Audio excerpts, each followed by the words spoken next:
I just wish the black woman knew, like, you don't gotta wear wigs to be beautiful. You don't have to wear eyelashes to be beautiful. Like, eyebrows. Like, you don't need all that. You're beautiful, like, just the way you are. And that's not black girl magic either.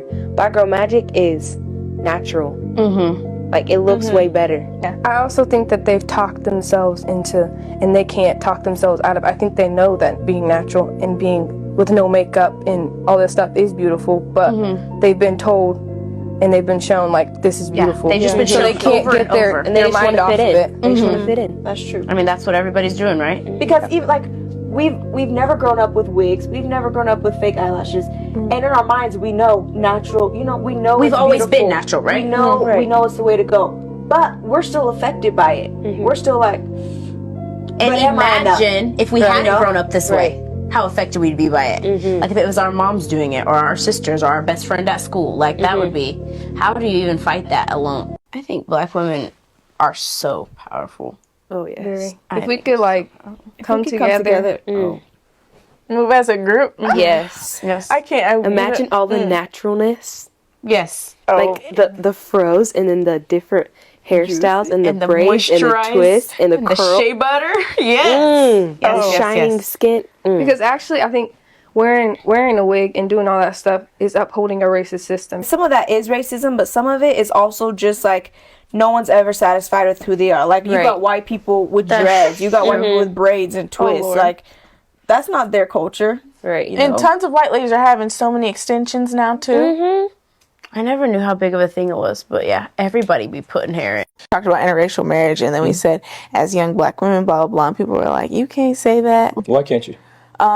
Because we have to say that we're mixed. Mixed with what? So there's the People section that disagree say all you over. can't say you're black, but then that breaks off into people that say you should say you're biracial. What is biracial? Two races, right? And then It would we presuppose disagree that there with are two that. races. And there's people that do disagree with that. Like, you can't say you're biracial, let's say you're multi-ethnic. But we talked about with people the one drop rule and the image you carry too. Like in America, we are white. Our moms are white, our dads are black, so we are white, but we can't carry that image. Well, here's what's happening. And again, it's from a lack. I think this is an example of a lack of a definition of a nation of people. So are you white? Well, yes, my mother's white, certainly. So you could say biracial.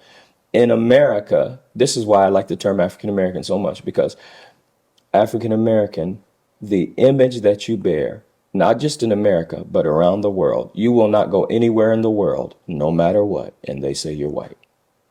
And I think sometimes people say you're not black because they can say for any reason, because how you're dressed, you're not black, or because you're not from the hood, you're not black, or because you never did whatever, you're not black. You know what I mean? And they're not saying you don't belong to this nation.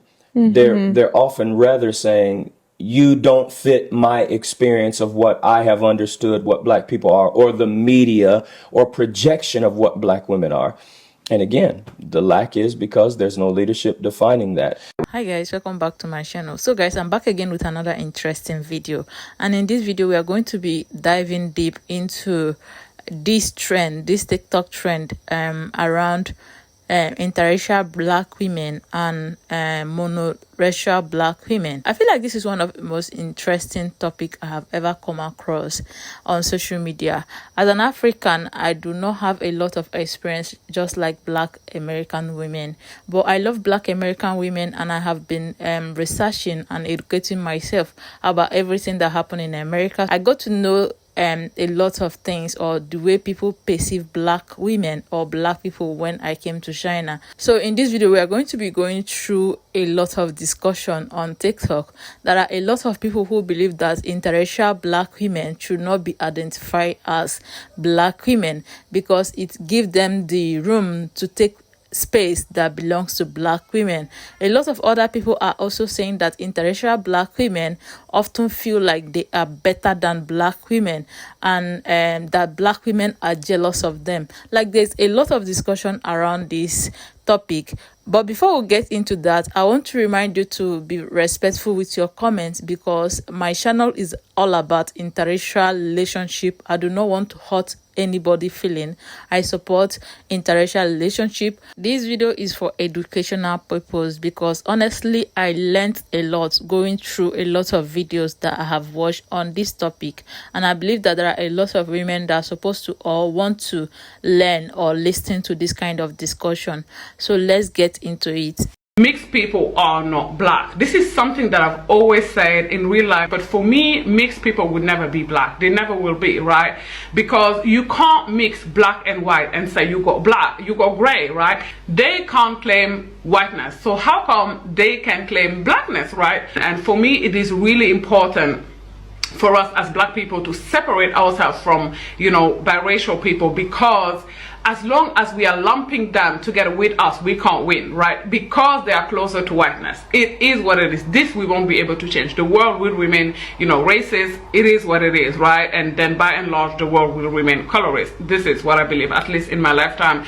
So for me, like, because we have now accepted somehow mixed people as black, look at music today. All you see is, you know, LMA, Ice Spice, a lot of, you know, ambiguously looking women, right? Like how many dark-skinned black women are, you know, big in music today. As long as we are mixed people, as long as we are lumping them with us, then any director can cast an ambiguous looking woman and be like, oh, monoracial black women are going to be just fine with it. They're going to be just fine with it because they consider these people as them. And I'm sorry, but I don't feel like a biracial woman is a representation of me. I don't see myself in Meghan Markle at all. Like, I do not. I don't think that, you know, I just don't. I don't think the phenotypes are the same, right? So for me, I would always advocate for us as a group understanding it's okay. Black people are black people.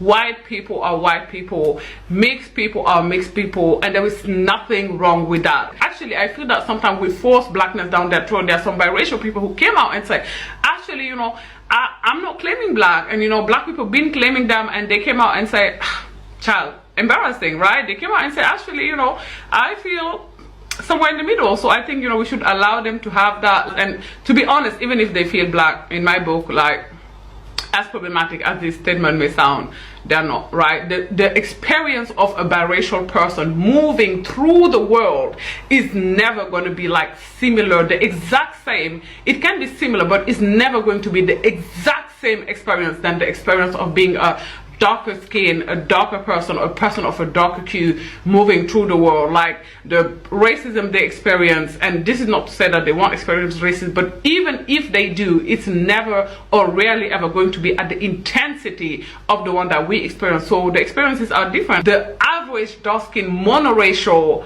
dark-skinned black woman is not going to, doesn't look nothing like Zendaya, is not going to be able to recognize herself even in a Yara Sahidi, and that's just factual. Like, that's factual. I'm sorry, but that is just the truth. It is. If anyone else is saying anything else, in my opinion, they are being disingenuous. Yes, black women want to live through ambiguous women all the time. So sad. It's super sad. And this is why I have my channel, because I want black women to feel completely in love with their locks, their beautiful four-type hair, their chocolate skin, their brown skin. The fact that you are just beautifully and wonderfully African black, that is gorgeous, that is beautiful, that is unique, right? But we're constantly trying to grapple and hold on to biracial people to feel validated. I hate, y'all don't understand how bad I hate when a celebrity comes out, a celebrity man of any race comes out, and they're dating a biracial woman, and all the women are like, oh, he got a sister, oh, he like black women. It just don't work like that. You're not going to get the same opportunities that this biracial woman is getting, or just because she get it on me, you're going to get it. It's not the same thing, babe. And it's like, I be wanting to scream and shake people like, it's okay. It's that same thing like when we were in middle school and everyone was like, oh, I'm mixed. My grandma is Indian. My grandma got Native American in her. Oh, I got a little Asian in me. Like, just saying you got anything mixed in you so you don't have to say that you're fully black, as if being fully black isn't an amazing, great thing. As if we don't start everything. As if we ain't popping. As if our skin ain't glowing in the sun. You know what I'm saying? As if we not really the ones to want to be. But anyway, that's not the point. The point is that we're constantly like crying for everyone to be black that we remotely like in order to feel validated. And you really need to start getting your validation from people who are actually black, because there's a lot of us, and we're great, and we're beautiful, and we're doing great things out here. So you don't need to hold on to every single person just because they have a drop of black in them. It's okay. You're gonna be all right. I feel like they think that they're more special than other people. While we're on this topic, can we please also talk about the very annoying and insufferable mixed or biracial people that claim that dark-skinned women are hating on them? And I feel like it's learned from one of their parents. They'd be like, oh my god, all these dark-skinned girls are hating on me at school. They're hating on me because I'm so pretty and like their hair is so nappy. Like, no, the dark-skinned girls don't like you because you're annoying. They don't like you because you're a bird. They don't like you because you're insulting them. Like, let's wake it up. Mind you, the biracials that say that dark-skinned girls are hating on them always look like Sid from Ice Age. It never fails. It further perpetuate this big lie that like dark-skinned women are aggressive or mean or something. Like, are you okay right now? It's screaming anti-black. It's screaming you hate your other 50%. Like, that's what it's giving. It's not giving at all. And I just feel like growing up, they were always on TV. Like, they were always on the Tyler Show. They were always on the Dr. Phil Show. And I'm just like, what is going on with this? Like, what is happening? Two things can be true. I don't use my blackness to assert over people who have a fully black experience. I think this is important for all parents to know. I know my son, I taught him that yes, he proudly identifies as a black man and he is very light, but he knows that there's a time and a place of when to insert that. He knows not to over assert. And I think that that's just a matter of respect and social awareness. So when it comes to white communities trying to make me white, I am zero white. Zero. Period. I am none of that. I have some European, I have some Japanese, but I am not white.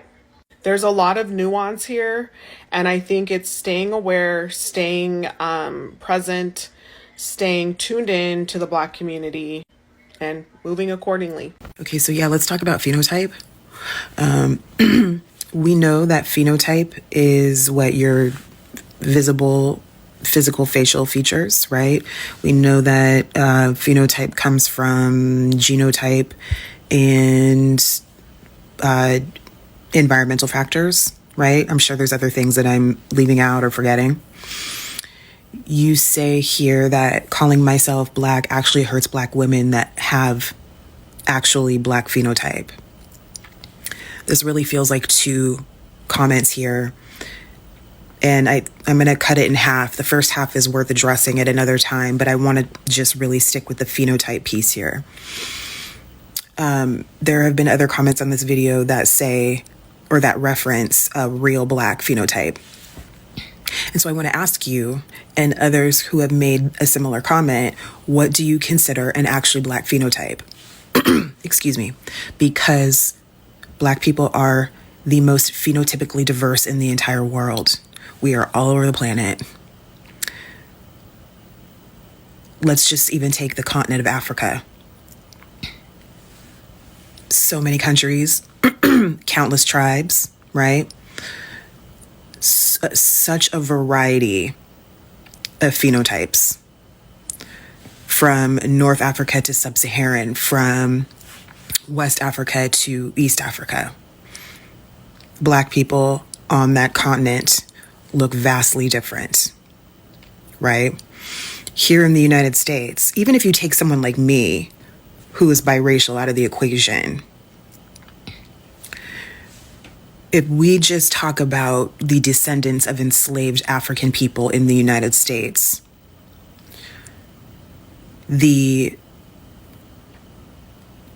raping of black women by slave masters changed the phenotype, right? The majority of what you consider to be an actual black person who are descendants of enslaved African people in the United States do have European DNA somewhere in them. It's almost unavoidable, right? Which changed the phenotype. So I want to ask, when you say what an actually black phenotype is, I want to know what you mean by that.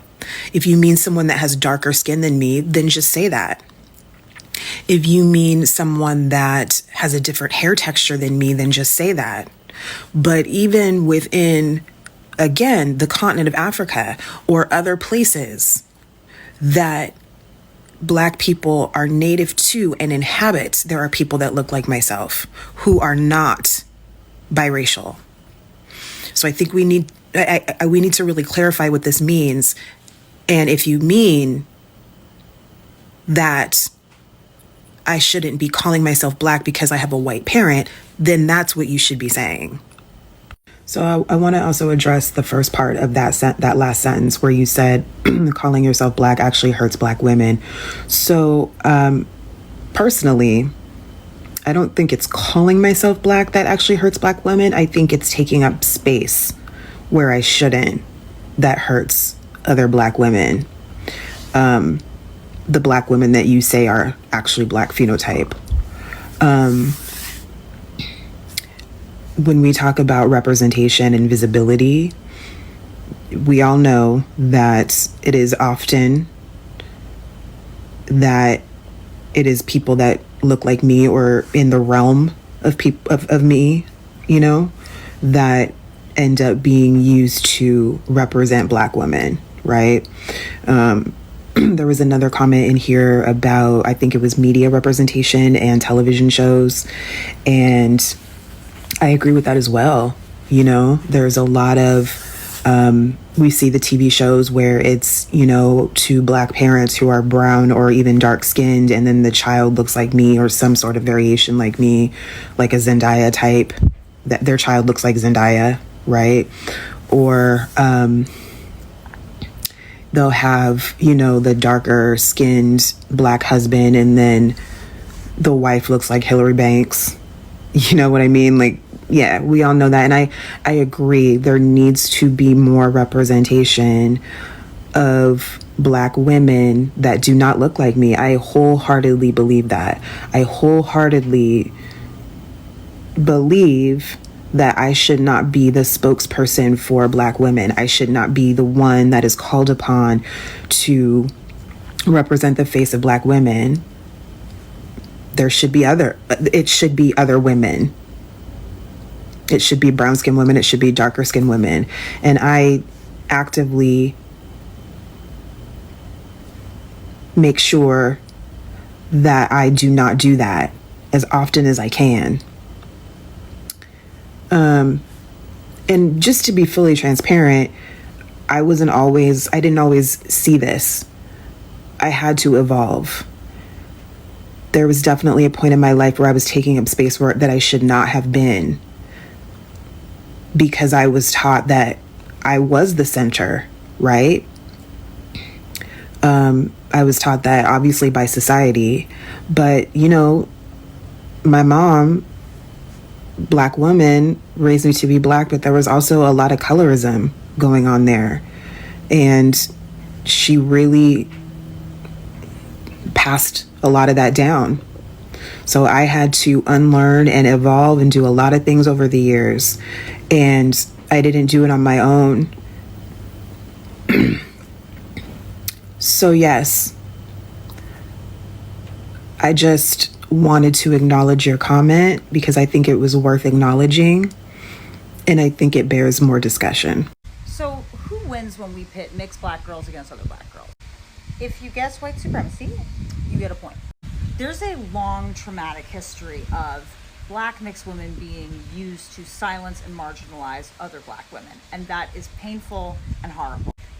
There's also a history of mixed Black women using their proximity to whiteness to hurt other Black women, and that they have to be held accountable for. But there's been this whole mess in my comments about why people like me who are considered biracial or multi-ethnic should not consider themselves Black and should step out of this whole conversation. But why are people so insistent on making sure that I don't connect to my Black heritage and other mixed kids don't connect to their Black heritage in a way that changes society? When my Black classmate invited me to a protest many years ago, it changed my life in so many ways because I was able to go back to my own community and challenge people who otherwise never would have looked at their own anti-Blackness or considered the fact that we still have a long way to go. White supremacy is brilliant because one of the ways it works is it creates meaning out of differences. Playing up the differences in the Black community and creating more division means there's less solidarity and there's less of a unified front against white supremacy. I have been super disappointed with the mixed Black girls in my life who have completely swallowed this and been like, yep, we're not Black, and have then spent their lives running after whatever white privilege offers them. At best, they do nothing and the status quo remains the same, but at worst, they're supporting racist partners, they're supporting racist structures, and they're unable to see the racism that runs all around us. And then there are the parents that are like, well, I don't want my kids to choose. If you live in America, the choice has already been made for you. The disproportionate outcomes we see in education, in healthcare, and in the justice system all fall along made-up categories of race. And you have to learn how to deal with it, and you have to learn how to fight against that. America is getting tanner by the year. There's all sorts of mixed babies popping up everywhere. Who does it benefit if they don't connect to their heritage and look at the way the entirety of their heritage has come together to create the system that we live in now? Anyone Harriet Tubman would have left behind on the plantation, I understand, don't argue with those people. You can't get them all. But there are people that are willing to not only be called out, but to be called in to greater solidarity and who want to work together as a community to make this place better for everybody. We could spend years arguing about who's Black, who's not Black, who's Black enough, who's this, who's that. That's all a big waste of time. It doesn't teach mixed Black people how to be accountable for their own privilege and how to use that to help people. And it further divides the community and nothing gets done. It also means we're letting mixed Black people buy into the very premise of colorism and white supremacy, which says your proximity to whiteness is what makes you superior as a human being. Don't do it. What message does that send to white passing mixed kids too? Oh, you don't look the part, so you have nothing to give to making this place more just? So I think that Black women have the absolute right, and to be truthful, the unfortunate responsibility to always mistrust people who look like me, who look similar. And that is because as bridges, you're also privy to the conversations being had in other spaces. And those conversations can be inherently racist.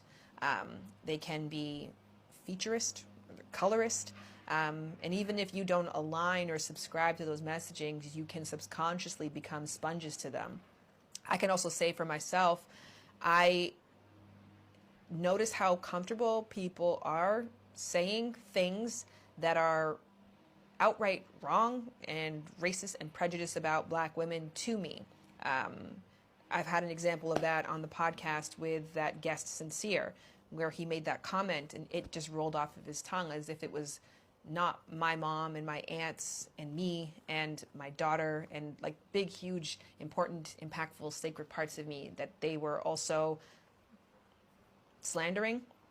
And yeah, because you are a bridge, some people don't feel empowered to speak up in those places because they acknowledge that it's a privilege for them to even be a part of those conversations. So there's a fear of othering yourself in those times.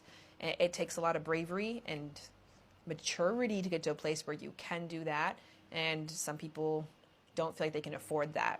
For that reason, I have to not only expect to be constantly critiqued and scrutinized and assessed whether I am safe, whether I am an actual ally, and I have to welcome it because I have to acknowledge that there are parts of me that anybody who expects her to is really just coming from a place of jealousy.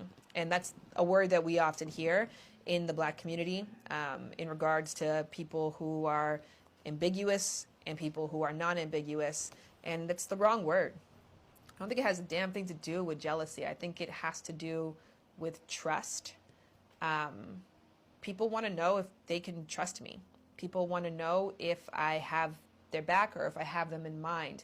And when people are calling that into question. As a mixed race woman, you sound like you identify more in one way or the other. Is that true or no? I identify myself as a Black woman. Yeah.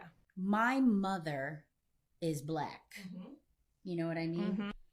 I like how you say it, Black. Oh, yeah. I mean, because I feel Black. like my mother is a strong That's woman. right. That's right. I have seen and have felt, and my mother is dark skinned. I have seen and felt her struggles as being a Black woman. And so to me, of course my dad is white, but I am an extension of my mother. That's right. So yes, I am mixed race, but it's how I identify myself.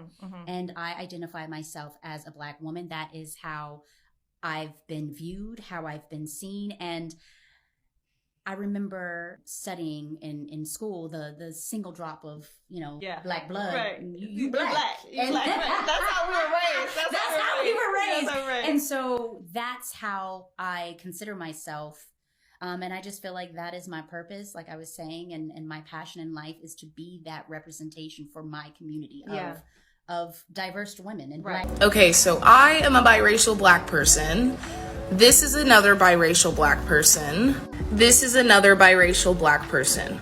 I just want to talk about how it feels like men who are biracial Black people get to freely identify as whatever they want, and women who are biracial Black people get constantly invalidated in their identity. Not to say that these men have not experienced any of that at all. I'm sure they have. However, in an interview, J. Cole was asked if he's received any pushback for his background, and he said, not at all.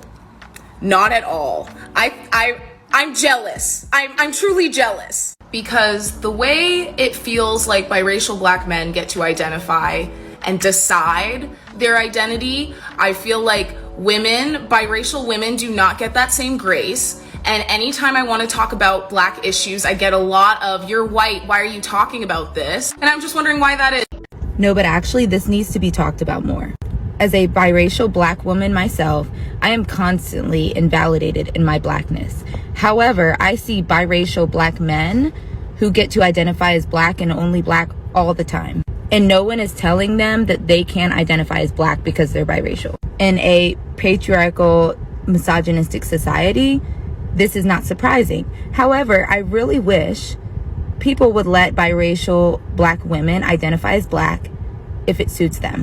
And what I mean by that is, a lot of times society chooses our identity for us. For example, when I was younger and most of my friends were white, I was described as the Black friend, not the mixed friend. When white men liked me, rarely they would say, you're the hottest Black girl. So if society sees me as Black, why can I not identify as biracial Black? Let's talk about the rise of the biracial Black girl in Hollywood and what it means for the future of Black female representation on screen. I want to start with the visual of Zendaya because I think there's no better person to really represent the success of mixed race women or even mixed race people in general on screen than Zendaya. That being said, the purpose of this video is not to bash Zendaya or anybody else that's going to be brought up in this video. Rather, I think Zendaya and the folks I'm going to be mentioning are examples of a much larger pattern that we're seeing in Hollywood that's indicative of a systemic issue related to colorism and anti-Blackness within the media. Ultimately, this issue does not fall on the shoulders of one or two people, but rather will require extensive industry reform. So just keep that in mind. Now let's get into the video. If you haven't noticed, every coming-of-age show on Netflix, Hulu, Prime, etc. typically has a light-skinned biracial Black girl as a lead or as a supporting character. Exhibit A, Outer Banks. Exhibit B, Never Have I Ever. Exhibit C, 13 Reasons Why. And Exhibit D, Ginny and Georgia. Now you might be wondering, okay, like who cares? Why are we talking about this?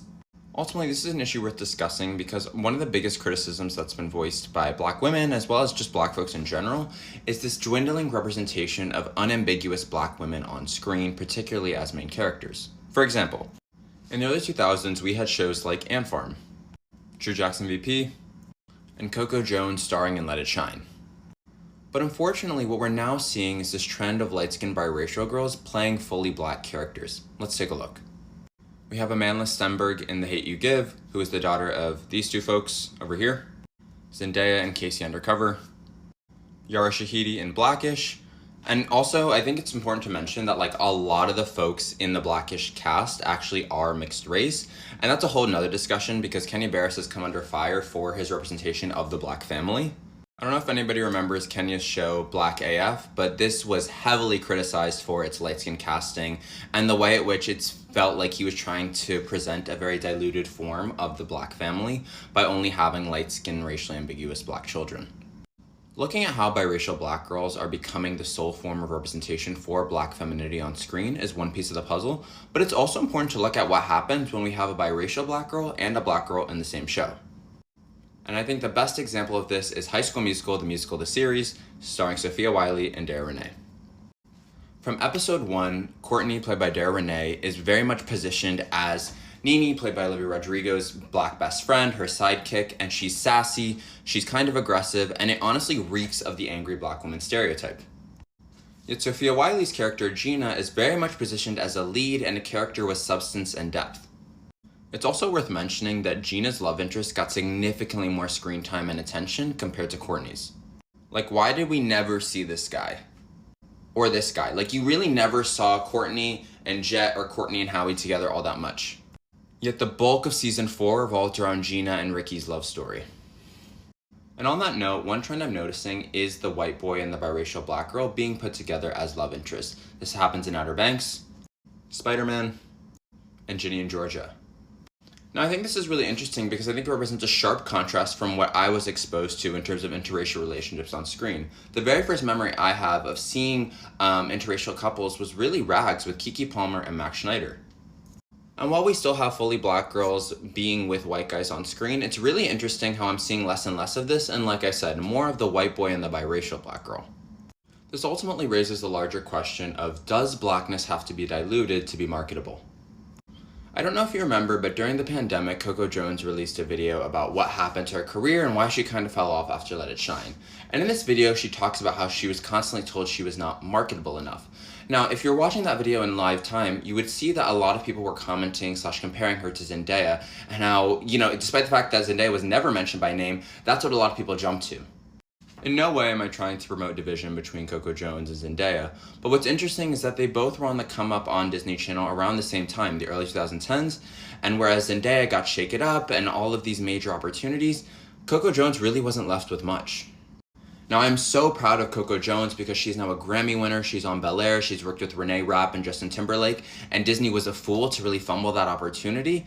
It is really heartbreaking to see how a dark-skinned girl like Coco Jones was constantly passed over.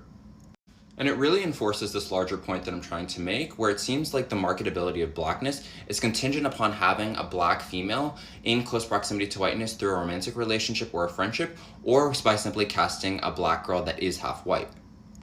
If you haven't noticed, there is definitely a biracial look in Hollywood. From what we've been discussing, it should be clear that the ideal biracial has white features, sand color / graham cracker colored skin, and 3B or 3C hair. This is important because despite the fact that Zendaya and Laura Harrier were both in Spider-Man, and both of them are biracial, it seems like Zendaya is often the one that's most coded as biracial, whereas Laura Harrier is more positioned to be seen as a fully black woman. And we can infer that that is most likely because she's slightly darker than Zendaya and has different features.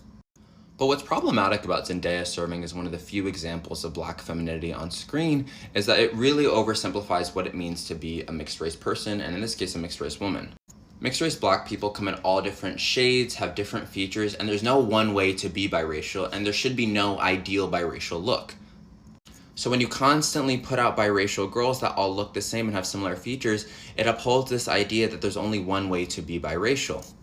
And it's also harmful to fully black girls because they're really not seeing themselves in actresses like Zendaya. And while you could argue that Zendaya does look like some fully black girls who just came out light-skinned but have 2 black parents, at the end of the day, the majority of black girls with 2 black parents do tend to look darker than Zendaya. And so to have her be, their representation is very much misleading and ultimately harmful. While Zendaya has acknowledged that she is Hollywood's version of an acceptable black girl, mere acknowledgement isn't enough. Ultimately, what we need to see is reform from the very top, particularly within casting. Right? A casting director is the gatekeeper when it comes to a project. They decide who's getting the job and who's not. Therefore, if casting departments aren't diverse and they don't have a wide range of people with different skin tones and experiences and perspectives, then it's very unlikely that we're going to see any change. I want to end this video by saying that I am really proud of Zendaya, and as a mixed race person, it is really cool to see more mixed race representation on screen. That being said, we do have to ask the question, is biracial black progress necessarily progress for all black people? I've heard the argument that biracial progress is coming at the expense of blackness, and that's really heartbreaking to me because what benefits us does not necessarily benefit all black people. And so it's really important that as a mixed community, as biracials, that we really speak up about this and say something. Not in a light-skinned savior way, but at the very least, we need to say like, hey, this is unacceptable and we're not going to stand for it. The Truth About Living in Dubai as a Black Woman, Part 1. Back in 2021, I decided to leave my life in America and move across the world to Dubai. My experience living in Dubai, I haven't encountered any racism, and it's been so positive compared to America. So I watched this video last year and I corrected her because of the context of her video. She made the video in the context that in Dubai, you do not experience racism based on your skin color, which is lie. Then I told her that the reason why you do not experience racism in Dubai is because the Dubai people in Dubai will see you as a white person instead of a black person. That you can pass off as a white person in Asian countries, but you may not pass off as a white person in America, but you can pass as a white person in any country that is not America, especially Asian country, Middle East. You can pass as a white person, which is the reason why they are not racist to you, because Dubai and Eastern countries are known to be very racist to black people, even sometimes more racist than America. Also, there are a lot of other black people that left the same kind of comments that I left on her video, and she replied some. So let us check her reply. But guys, I want to know your opinion in this. I'm not saying that she's not black, but I said the reason why she got the treatment she got in Dubai was because she can pass as a white person. And also her hair is not 4C or 4B. Her hair is like white woman hair. Her hair is long, like her hair is like a white woman hair. So she can pass off as white to anybody that is not an American. But let us check her reply. So I want to address this comment right here. I actually had a few weird comments saying that I'm white, I don't look black, I'm mixed, whatever. So I am black. I'm from America. I've always identified as black. Okay. I've got the black experience. Okay. And as you should all know, that black comes in all different shades from light to dark. So that to me is such an ignorant comment. First of all, you don't know my ethnicity. My ethnicity is something different. Okay. But again, you can't assume anything nowadays. And do you see my skin? I don't want to look like a white woman. My melanin is popping. Okay, this is beautiful, black, exotic. Okay? So I hope this clears up any confusion about my race and why I can't speak for the black experience. Not 100% sure about claiming biracial people that are mixed with black as black people. So in that video, that girl was basically saying that if you're biracial mixed with black, then you shouldn't count as a black person because you're light-skinned with green eyes. Not every biracial person is light-skinned with green eyes and like 2C hair. My dad is very dark and my mom is white. I did not choose my parents. I did not choose to be born, but I was. And since then, I have been treated like a black person by white people. I've never received white privilege. I've never not been racially oppressed. My childhood growing up in an all-white town was extremely traumatizing. This is such a problem with mixed people. It's not even funny. If I'm biracial, which I am biracial, but that means I'm not a person of color. I'm not a woman of color. So if I'm not white because I'm mixed with black, and I'm not a woman of color because I'm mixed with white, then what am I? What does that make me and every other mixed person in this whole world? Because I can't be singly black. What does that make me? Because when I move around in my white town that I live in, people are not recognizing me as white. So what am I then? Please explain to me the experience that I'm having. What am I? And what are my kids? Like, what are we? The fact of the matter is, there are no safe spaces for biracial black people or biracial people in general to talk about their experiences. Every single time I see someone who is biracial talk about the complexities and the trauma that comes with being biracial, they are immediately silenced. A lot of times, they are silenced and excluded from Black conversations before they are even given a chance to speak. This especially pertains to biracial Black people with white mothers. The opinions of biracial Black people who have a white mother, whether they look phenotypically Black or not, are always discounted. From my experience, it is very divided between monoracial Black people. There are just as many monoracial Black people that say that biracial people are Black if they look Black, as the ones who are saying, you're not Black, you're biracial. We are literally never given a space to talk about our issues except for with people that are like us. Every single conversation, video, etc. that I have seen about a biracial Black person trying to talk about their experience and that, hey, you actually don't know what it's like, so you can't tell me what I experience, every single time they are shut down. Every single time. It's very frustrating when some monoracial Black people constantly tell biracial people, hey, we don't want to hear about it, we don't care, yet they have never once listened to the complexities and hardships that we have to face. I have a white mother, and although I have privilege being biracial and having a white parent, I cannot live my life as a white woman. No matter where I go, I am perceived as a Black woman, even if I tell people that I am biracial with a white mom.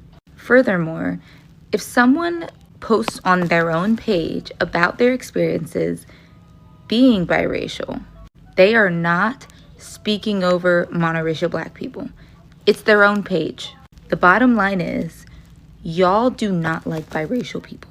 That is all it comes down to. It doesn't matter in what context that we talk about it. It doesn't matter if we have a white mom or a Black mom. It doesn't matter what our cultural experiences are. It doesn't matter if we are phenotypically Black. It doesn't matter if we have suffered from severe racial trauma. It doesn't matter if we grow up in predominantly white areas or predominantly Black areas. Some of y'all genuinely just hate biracial people. And I am fully aware that some biracial people are extremely tone deaf, and that can be based on your upbringing. However, some people's upbringing causes them to be even more aware of their actions and thoughts. But typically, biracial people are shut down and invalidated before they've even been given a chance to speak or talk about their viewpoints. I will always advocate for Black people, especially Black women and children first. However, do not invalidate my struggles as a Black woman, which are very real, just because I have a white parent. How society views me is not my responsibility. I did not choose to look phenotypically Black. I do not choose for both Black and white people to perceive me as a Black woman. If you have beef with other monoracial Black people deciding that I am a Black woman and treating me as such, you need to take up that issue with them.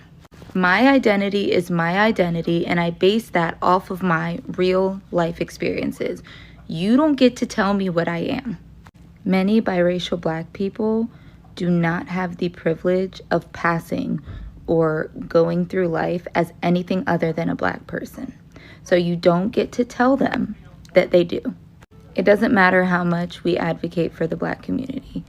Y'all just do not like biracial people, and that is all it comes down to. We did not create the societal standards of colorism and racism and texturism. We are not responsible for that. That is because of white supremacy. That is not because of us. We are responsible for speaking out against it, but we are not responsible for creating it. Being biracial is so weird because it feels like sometimes nobody is on your side. Like the other day I was talking to two girls. One is fully Black and the other one is half Black, half Hispanic.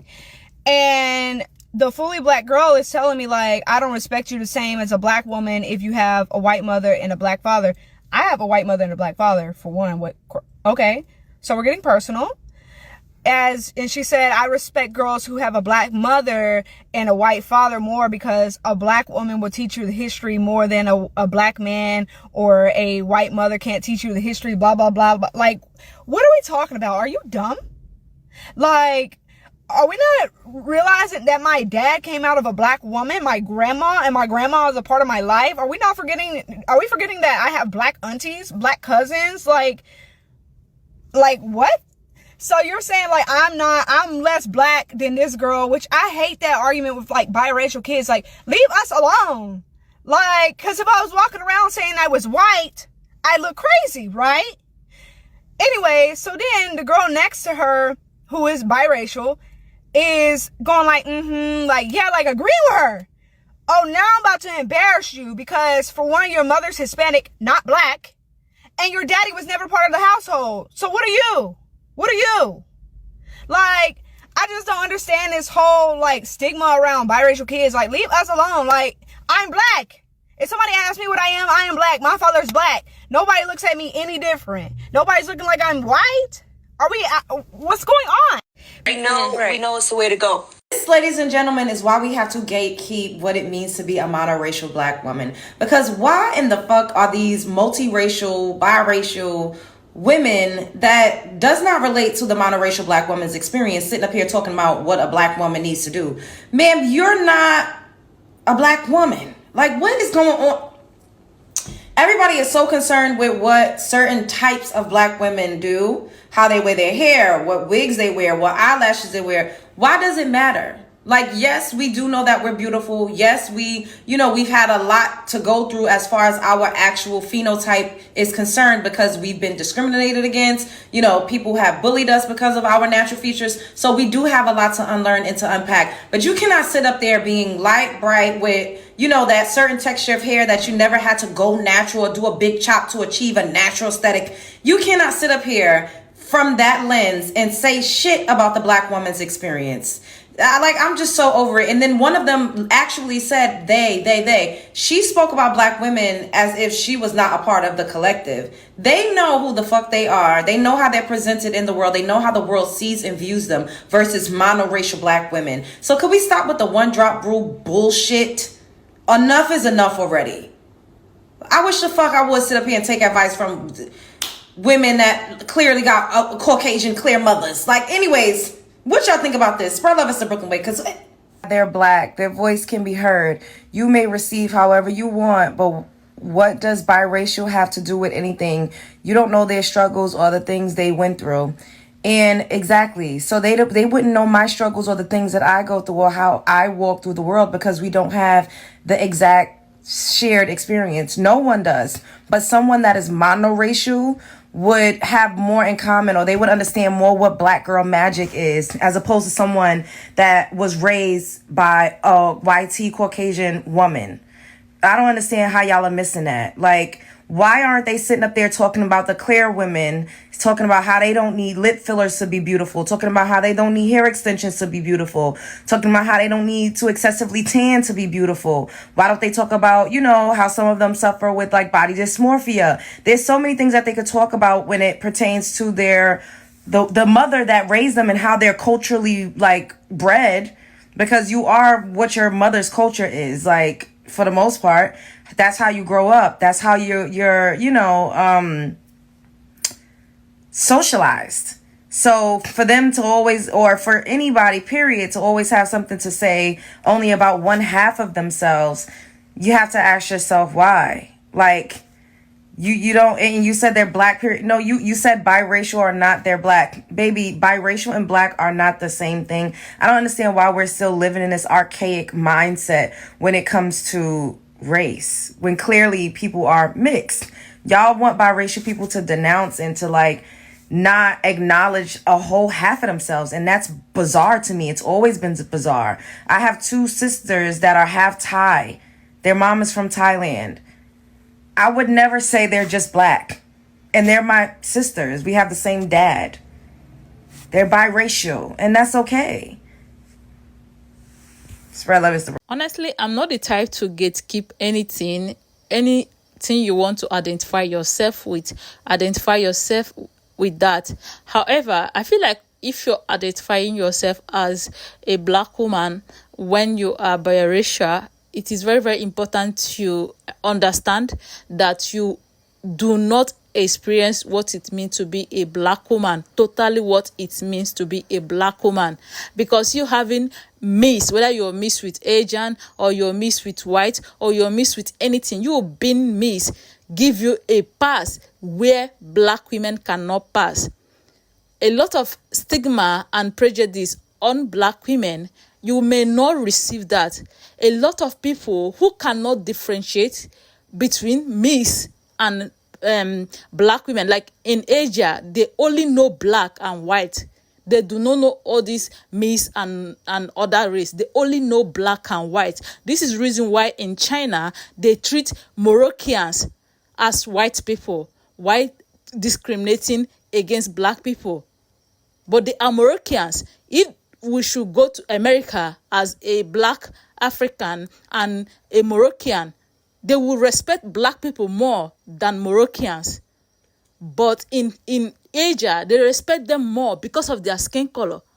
So I feel like if you have any miss in you, you should understand the fact that you do not know what it means to be totally black woman. You do not have that black woman experience, because a lot of people who will be like, I don't want to get close to a black woman, or I don't want to date a black woman, will prefer to date a mixed race black woman instead of dating pure black women. But guys, again, I want to know your opinion here. Tell me what you think about this particular point in the comment section. Guys, let's continue. How do you even fight that alone? Who is this for? To sit there, 4 Amish women talking about black women? They recorded this, watched it, and then posted it, and then acted like it was some sort of like gift to black women. You're walking around already the standard. To try to tell black women who have to navigate this world, literally had to go get the government to write a law to say to not discriminate against us because of our natural hair. To sit there to try to lecture black women with not a single nap, not a single 4C strand, it's bananas. Who was this for? Mothers didn't have to do that. I bet. I want to see the fathers. I need to hear what they were telling you at the house, because this sounds absolutely fucking crazy. Though y'all don't feel crazy? You didn't feel insane posting this? Because I felt insane watching it. To sit there like the cast of women talking, to try to tell black women what they should and shouldn't do, and what is black girl magic and what isn't black girl magic, it's crazy. And they also have on protective styles. Just like they kept talking about us like we were like a different fucking species. I didn't even know I was mixed with black until middle school, when one of my classmates told me. Yes, you heard that right. Growing up, I was told by my mom and my grandparents that I was just like them, Cherokee Indian and white. Okay. So they did this because we grew up in a very, very racist town. I grew up in a very, very racist environment. So they felt in their hearts, and I do not fault them for this because it ultimately worked, that I would be accepted more and have better opportunities, better groups of friends, if people did not know that I was mixed with black. Okay, that's how bad the town I grew up in was as far as racism goes. So in middle school, one day I used to all people like, what are you? And I'd be like, Indian and white. Like, I had no idea. This boy came up to me one day and was like, oh, by the way, my mama knows your daddy and he's black. So of course, when I go home that day, I'm all to pieces. Like, why is this boy telling me I'm black? And this is the reason why now I fight so hard for my black side. Like, I saw a girl posting on here, like, the women that are most about black empowerment and supporting black lives are biracial people. And I feel like that's because we had to witness from our white family, from our white, friends, from our white surroundings how tainted and awful our blackness was. So once we learn to embrace it and love it, we rock hard for that shit, okay? Now, of course, when I first found out, I have to admit, I was mortified. I cried. There's no way I can be black, because I was taught that blackness was essentially a disgrace by my peers, you know? I never had a crush on a black guy because I thought that was wrong. Like, I'm white and Indian. I can't date a black person. Like, that's how bad the town was that I grew up in. I had friends growing up that did like black men. Their parents forced them to go to different schools, or they would get grounded. You know, my class was like known for being lovers, and they would say it with the hard ER. I heard that all the time growing up. Hard ER, just, you know, the racism was bad. So as a person that is, and I hate this, white passing, because, I mean, look at my features, really, white passing. But I digress. As a person that was white passing, I heard the worst of the worst of the worst about black people. So in my mind, I'm like, oh no, I'm bad because I'm half black. And it wasn't until I graduated high school and left that school and went to college that I really was able to embrace and happy telling people like, oh, I'm mixed, like I'm black, I'm a black woman. And I dated a guy who was also mixed that grew up with his black side of his family. And that really helped me like embrace my blackness, learn about my blackness. I took a lot of like African American culture classes in college to learn more. So it triggers me so bad when I tell people like, oh, I'm black, or, you know, I'm mixed, I'm black. And they look at me, and I hate that it's mostly black women that do this to me, but they're always like, you're a white girl, like you're not black. What are you, 25%? And I'm like, no, actually, my dad's fully black. I'm 50%. But even if I was 25% in the South, if you got a little bit of black in you, you black, okay? So when people say that to me, it like triggers me and offends me so bad, because I'm like, I finally love my blackness. Why can't you see and embrace that I'm black too? So oftentimes when you see biracial people say they're black, or they're embracing their blackness more than their white side or their Hispanic side or whatever they're mixed with, it's because 9 times out of 10 they've had to fight people they love, friends, family. They've had to fight their entire lives and, you know, learn to love their blackness. So give us a break, okay?